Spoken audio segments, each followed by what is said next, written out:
to Alex's bike reviews. I got a chance to take out the Santa Cruz Stigmata, and I'll be comparing it against the Ibis Hakka MX in 650B form. Now, the components were almost identical. I will call out the slight differences so you can get an idea of where I might have had to cut corners ever so slightly. The Ibis Hakka I was riding before had 42 centimeter carbon bars. The Stigmata has 44 centimeters aluminum bars, so slightly wider bars. I also had to go with an aluminum seat post. I didn't have a set back carbon seat post handy when I did the review. Other than that, the shifters, as you'll see, are force access instead of reg access, and the rear derailleur is the X01 versus the XX1. Now, I use the same crankset. As you can see, I had to strip some parts off of the Ibis to make this happen. Use the same stem, use the same saddles. I try to keep things the same there. I also use the exact same wheel set as before. I apologize for the Shimano rotors with the SRAM group set. Just happened to be what I had lying around. One thing to note is that I do buy all my own gear for these reviews. None of it's given to me at all. So liking and subscribing to the channel definitely helps me out. Also, when I'm done reviewing the bikes, I do put them up for sale. So if you're interested in buying a very lightly used bike that I review, please get at me in the comments, and I'm happy to talk with you about that. So moving on to the bike a little bit, as I've said, SRAM force access shifters, NB stem at 100 millimeters.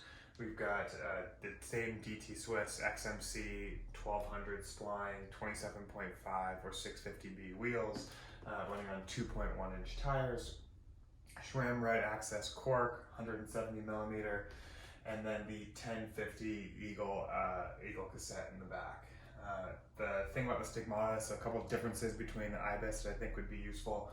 Uses a 27.2 seat post versus the 31.6 on the Ibis. I would say even with the aluminum seat post, I noticed a considerable amount of flex and give from the rear. I could be in the saddle much more comfortably for much longer times. As it sits right now, the bike weighs 8.47 kilos or 18.67 pounds. So almost identical to what the Ibis Hakka is from a weight perspective.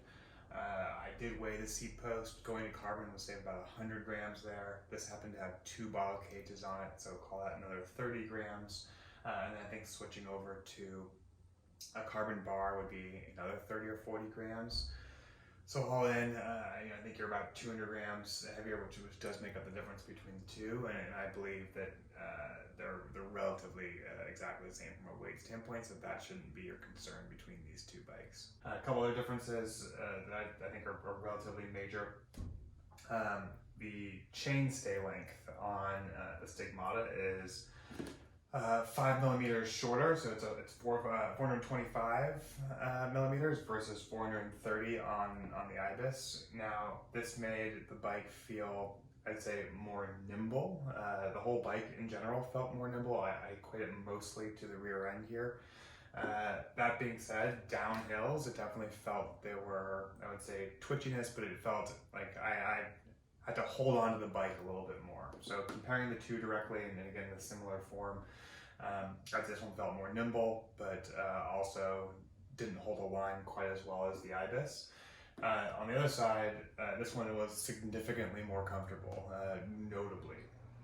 So I could push through things where I might have gotten bumped around a little bit more on the Ibis.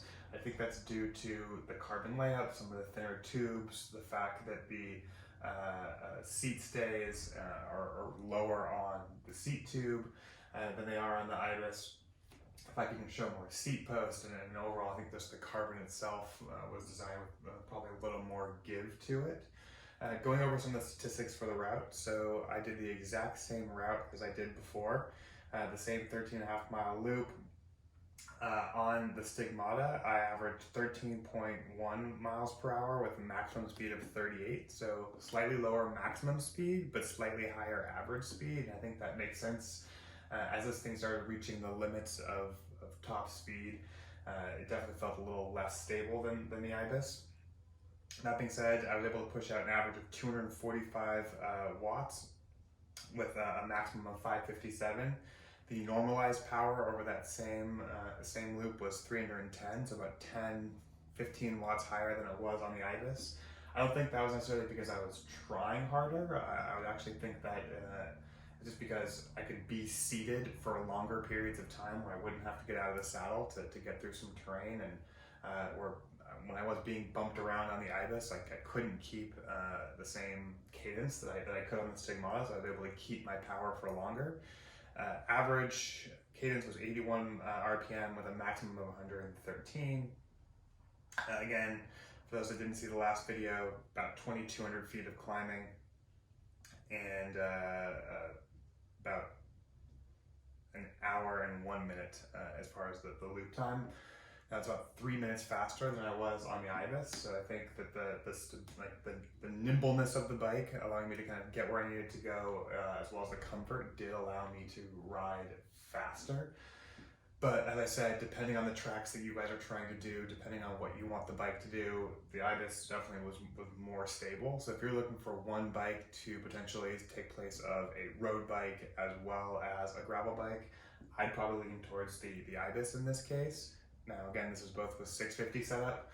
If you're looking for something that's more plush and more nimble, maybe you have more advanced terrain that you are going over, that's where I would lean towards the Stigmata.